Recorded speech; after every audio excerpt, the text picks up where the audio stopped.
I can't do this, I whispered, my voice trembling as I pulled away from him. My heart pounded in my chest, each beat echoing the chaos in my mind. We shouldn't. We can't. Lucas's eyes searched mine, a mixture of longing and something darker, something I couldn't quite place. His hand lingered on my cheek, his touch sending shivers down my spine. Ethan, you're the one who came to me. Why are you pulling away now? I swallowed hard, my throat dry. How had it come to this? How had I let myself cross a line I knew I could never uncross? It had started innocently enough. I'd come home late after a grueling day at work, the kind of day that left me feeling hollow and drained. The house was quiet, save for the soft hum of the refrigerator and the faint creak of the floorboards under my feet. But then I saw it, a sliver of light spilling out from under the guest room door. I frowned. No one was supposed to be staying with us. My parents were out of town, and my sister had moved out years ago. Curiosity got the better of me, and I pushed the door open cautiously. There he was, Lucas, my uncle. He'd always been the black sheep of the family, the one who traveled the world and only showed up when he felt like it. But there he was, sitting on the edge of the bed with a book in his hands, looking as though he belonged there. Ethan, he said, looking up with a smile that was both warm and disarming. I didn't mean to startle you. Your parents said I could crash here for a few days. I nodded,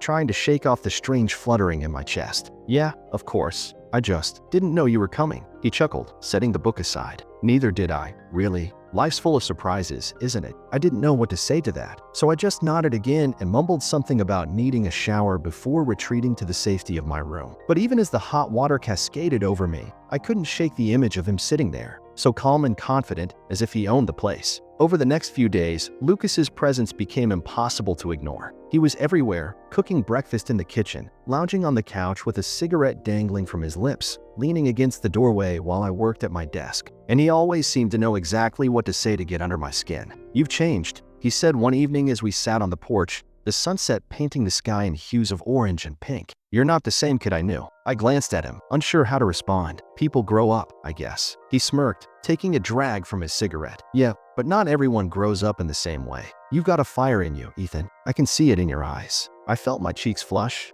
and I quickly looked away. I don't know what you're talking about, don't you? He asked, his voice low and teasing. Or are you just afraid to admit it? I didn't answer. I couldn't, because deep down, I knew he was right. There was something about him, something magnetic and dangerous, that drew me in, no matter how hard I tried to resist. It was late when I finally gave into the pull. I told myself it was curiosity, that I just wanted to see what would happen, but the truth was, I couldn't stay away. I found him in the guest room, sitting on the edge of the bed just like the first night. But this time, there was no book in his hands. This time, he was waiting for me. What took you so long? He asked, his voice a soft murmur that sent a shiver down my spine. I hesitated in the doorway, my heart pounding in my chest. I shouldn't be here. Maybe not, he admitted, standing and closing the distance between us in a few easy strides. But you're here anyway. Why is that, Ethan? I opened my mouth to answer, but no words came out. Instead, I found myself leaning into him, my body betraying the fear and uncertainty that had held me back for so long. And then his lips were on mine,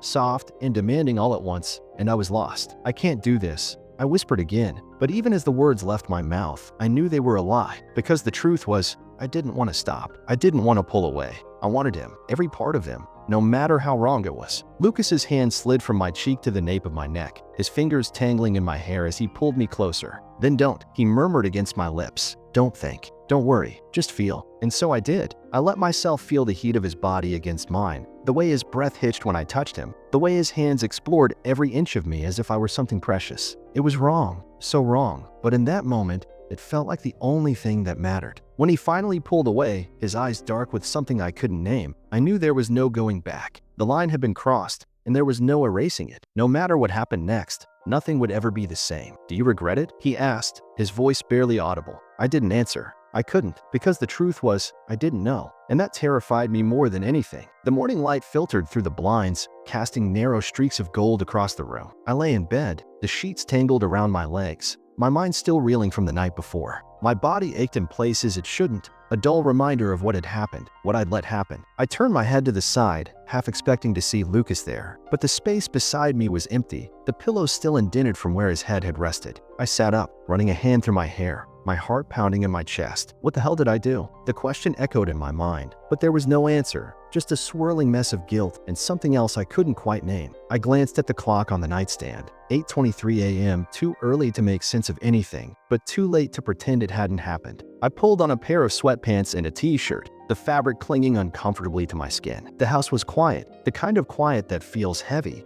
like it's holding its breath. I made my way to the kitchen, my footsteps soft against the hardwood floor. The smell of coffee hit me before I reached the doorway, rich and bitter, and there he was, Lucas, leaning against the counter, a steaming mug in his hand. He looked up when I entered, his green eyes meeting mine, and for a moment, neither of us spoke. There was something in his gaze, something I couldn't quite place, curiosity, maybe, or something darker, more intense. I swallowed hard, my throat dry, and forced myself to look away. "Morning," he said, his voice low and rough, like he hadn't slept much either. "Morning," I mumbled, my voice barely above a whisper. I busied myself with the coffee maker, my hands trembling as I poured myself a cup. The silence stretched between us, thick and uncomfortable, and I could feel the weight of it pressing down on me. "Sleep okay?" he asked, his tone casual, like he was asking about the weather. I glanced at him, my heart skipping a beat. "Yeah, you." He shrugged, taking a sip of his coffee. "Not bad. It's a little small for me, though." I nodded, my stomach twisting into knots. I didn't know what to say, how to act. Everything felt different now,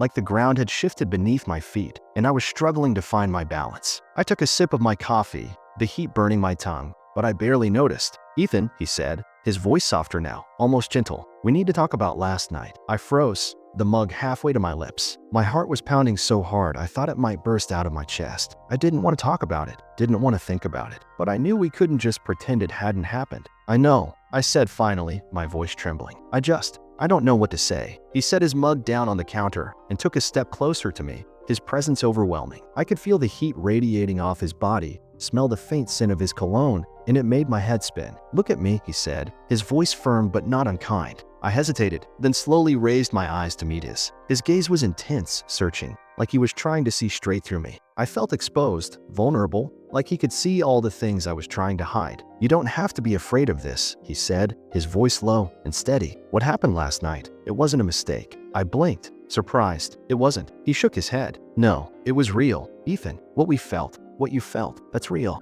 And it's okay to admit that." I stared at him, my mind racing. Was he right? Was it okay to feel this way? To want him the way I did? I didn't know. All I knew was that I couldn't shake the memory of his hands on me, his lips against mine, the way he made me feel like I was the only thing that mattered. "But it's wrong," I whispered, my voice breaking. "You're my uncle." He sighed, running a hand through his hair. "I know, and if this were anyone else, maybe I'd agree with you. But it's not. It's us. And sometimes, the things that feel the most right are the ones that scare us the most." I swallowed hard, my chest tight. I wanted to believe him, to believe that this was okay, that we could be okay. But the guilt was still there, gnawing at the edges of my mind, threatening to consume me. "I don't know if I can do this," I said, my voice barely audible. He reached out, his hand brushing against mine, and I felt a jolt of electricity shoot through me. "You don't have to figure it all out right now. Just don't shut me out, okay?" I nodded, my throat too tight to speak. He gave my hand a gentle squeeze, then stepped back, giving me space. "I'm going for a run," he said, grabbing a towel from the counter. "Clear my head. We'll talk more later." "Yeah." I nodded again, watching as he walked out of the kitchen, his movements fluid and confident. I stood there for a long time after he left, clutching my mug tightly, my mind a whirlwind of thoughts and emotions. I didn't know what to do, how to feel. But one thing was certain, nothing would ever be the same again. The house felt too quiet after Lucas left. The hum of the refrigerator, the ticking of the clock, it all seemed louder, more oppressive. I paced the kitchen, my bare feet against the cool tile doing little to ground me. My thoughts were a tangled mess, replaying the night before, his hands, his words, his lips. I couldn't shake the memory, the heat of it, the way it had felt so right in the moment, only to leave me drowning in guilt the moment it was over. I needed to do something, anything, to distract myself. I grabbed my headphones and headed out for a walk, hoping the crisp morning air would clear my head. The neighborhood was quiet, save for the occasional jogger or dog walker. I kept my pace brisk, my eyes fixed on the sidewalk, but no matter how fast I walked, I couldn't outrun the thoughts chasing me. "What are you doing, Ethan? This is madness. He's your uncle. This is the..." I cut the thought short, shaking my head as if I could physically dislodge it. But it was no use. The truth was there, lurking beneath the surface, undeniable. I was attracted to him, fiercely, and it terrified me. By the time I got back to the house, my shirt was clinging to my back with sweat, and my head was no clearer than when I left. I stepped inside and froze. Lucas was in the living room, stretching on the floor, his shirt damp from his run, his muscles flexing with every movement. My breath caught, and I quickly looked away, but not fast enough. He'd seen me staring. "Morning," he said, his voice casual, as if everything were normal, as if we hadn't crossed a line that couldn't be uncrossed. "Morning," I mumbled, my voice barely above a whisper. I kept my eyes on the floor as I walked past him, heading straight for the stairs. "Ethan," he called after me. I paused, my hand gripping the banister, my heart pounding in my chest. "We need to talk." I turned slowly, reluctantly, to face him. He was standing now, his arms crossed over his chest, his expression unreadable. I swallowed hard, my throat dry. "About what?" "About last night," he said, his voice steady but with an edge I couldn't quite place. "About what it means." I shook my head, desperation creeping into my voice. I can't.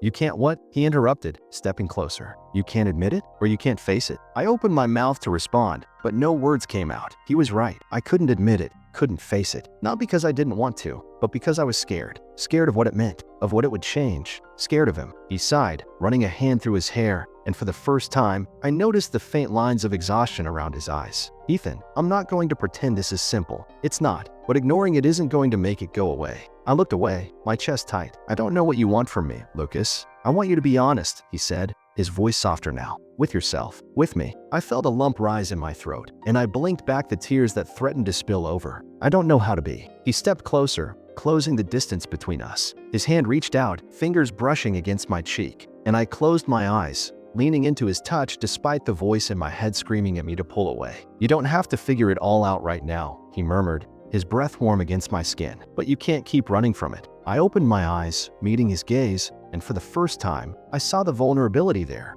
the uncertainty that mirrored my own. It was that, more than anything, that made me nod, a silent acknowledgement of everything we weren't saying. He smiled, just a small, relieved curve of his lips, and then he stepped back, breaking the moment. "Take your time," he said, his voice gentle but firm, "but don't take too long." I watched as he walked away, his broad shoulders and confident stride a stark contrast to the turmoil I felt inside. I stood there, rooted to the spot, until I heard the door to the guest room close behind him. The rest of the day passed in a blur. I tried to distract myself with chores, with work, with anything I could think of, but my mind kept wandering back to him, to his words, his touch, the way he looked at me like he could see right through me. It was maddening. By evening, I was exhausted, both physically and emotionally. I collapsed onto the couch, scrolling through my phone without really seeing the screen. I heard footsteps and looked up to see Lucas standing in the doorway, a bottle of wine in one hand and 2 glasses in the other. "Thought you could use this," he said, holding up the bottle with a small smile. I hesitated, then nodded, shifting to make room for him on the couch. He sat down beside me, closer than necessary,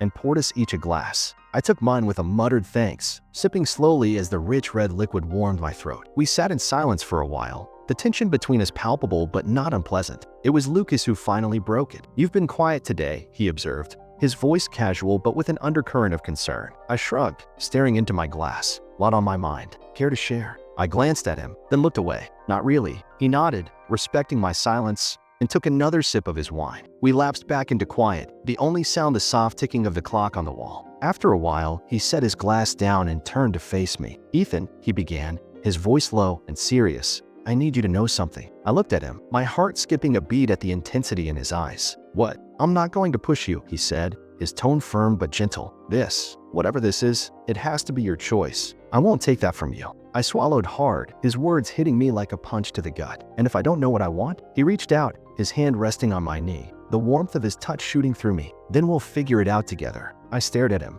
my mind racing, my heart pounding. And then, before I could second-guess myself, I leaned in, my lips brushing against his in a kiss that was soft, hesitant, and full of questions. He froze for a moment, and then he was kissing me back, his hand cupping my cheek, his lips moving against mine with a tenderness that left me breathless. It was different from before, slower, more deliberate, like he was savoring every second. When we finally pulled apart, I was trembling, my chest heaving, my mind a whirlwind of emotions. He rested his forehead against mine, his breath warm against my skin. "It's okay," he murmured, his thumb brushing against my cheek. "We're okay." I nodded, but the knot in my stomach didn't loosen, because I wasn't sure if I believed him, or if I ever could. The kitchen felt too small, the air too thick, as I stood there with Lucas. His words lingered between us, heavy and unspoken, like a thread stretched taut. I could feel the heat of his body, so close yet not close enough, and it made my skin itch with a need I couldn't name. "Do you want to talk about it?" he asked, his voice low, almost hesitant. But there was something else beneath it, something raw,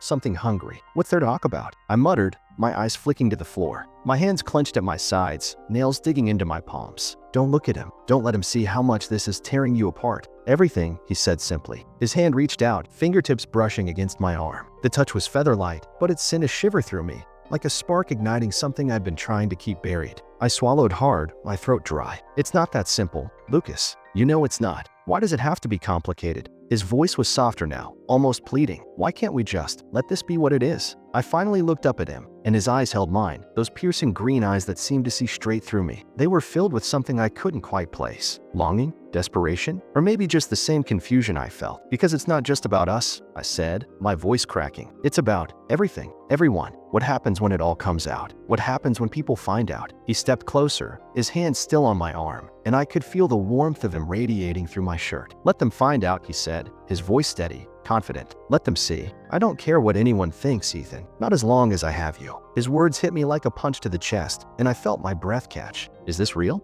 My mind raced, trying to make sense of it all. He couldn't mean it. He couldn't be serious. And yet, the way he was looking at me, the way his hand tightened on my arm, it felt real. It felt like the only thing that mattered. Lucas, I started, but the words tangled in my throat. My eyes dropped to his lips, and suddenly all I could think about was how they felt against mine. Soft, demanding, everything I shouldn't want but couldn't stop craving. His fingers trailed up my arm, grazing the curve of my shoulder, and I felt my body lean into him almost instinctively. My heart was pounding so loud I was sure he could hear it, and I wanted to run, to pull away, but I couldn't. I was rooted to the spot, caught between the fear of what we were doing and the overwhelming need to just let go. Tell me you don't feel it, he said, his voice barely above a whisper. His lips were so close to mine now, and I could feel his breath mingling with mine. Tell me this isn't what you want, and I'll walk away. But if it is, his hand slid to the back of my neck, his fingers tangling in my hair, and I felt a tremor run through me. If it is, then let me show you how much I want you, how much I've always wanted you. My mind was screaming at me to stop, to push him away, but my body had other ideas. I didn't respond, didn't say a word, but I didn't have to. He could see it in my eyes, in the way my breath hitched when he touched me. He closed the distance between us, his lips capturing mine in a kiss that was anything but gentle. It was desperate, urgent, like he was trying to pour everything he couldn't say into it. And I kissed him back. I couldn't help it. My hands found their way to his chest, fingers curling into the fabric of his shirt as I pulled him closer, as close as I could get. The world around us faded away, and for a moment, there was nothing but him. His hands on my body, his lips against mine, the low groan that escaped him when I nipped at his lower lip. It was intoxicating, overwhelming, and I wanted more. I wanted everything. He broke the kiss, pulling back just enough to look at me, his eyes dark with something that made my stomach flip. Ethan, he whispered, his voice rough. Tell me to stop. I hesitated, my mind warring with my heart. But then, in a voice that didn't even sound like my own, I whispered back, don't stop. That was all he needed. His hands were on me again, trailing down my sides, over my hips, pulling me flush against him. I could feel the heat of him, the hardness of his body pressed into mine, and it sent a thrill through me that I couldn't ignore. He kissed me again, deeper this time, his tongue sliding against mine in a way that made my knees weak. His hands moved to the hem of my shirt, fingers brushing against my skin, and I felt a shiver run through me. Are you sure? He asked, pulling back slightly, his eyes searching mine. I nodded, unable to speak, and he tugged my shirt off in one swift motion, his hands instantly finding their way to my chest. His touch was electric, sending jolts of pleasure through me, every brush of his fingers. He kissed me again, his lips moving down my neck, trailing hot, wet kisses along my skin. I tilted my head back, my breath coming in short, shallow gasps as his hands explored every inch of me. Lucas, I murmured, my voice trembling. I don't know. He pulled away, his eyes locking with mine. Trust me, he said, his voice firm, steady. Just trust me. And I did. I trusted him, because in that moment, despite the fear, despite the guilt, there was no one else in the world I wanted more than him. His hands continued their exploration, moving lower, and I felt my breath catch as he undid the button of my jeans, his fingers sliding beneath the waistband. My heart was pounding in my chest, but I didn't stop him. I couldn't. Do you want this? He asked, his voice barely above a whisper. Do you want me? I nodded, my voice failing me. Yes, I finally managed, the word barely audible. He kissed me again, his lips soft, tender, as if he were trying to reassure me. I've got you, he murmured against my lips. I've always got you. And then his fingers were curling around me, and I gasped, my body arching into his touch. It was too much and not enough all at once. and I clung to him, my fingers digging into his shoulders. "Oh God, Lucas," I whispered, my voice cracking. I've never." He pressed a kiss to my forehead, his hand still moving, slow, deliberate, and I felt my entire body tremble. "Shoo," he murmured. "It's okay. I've got you." And despite everything, despite the fear, the guilt, the voice in the back of my head screaming that this was wrong, I believed him. Because in that moment, there was no one else in the world I trusted more. "Lucas," I whispered, my voice trembling. I think I'm going to. Let go," he murmured, his lips brushing against my ear. "Just let go, Ethan." And I did.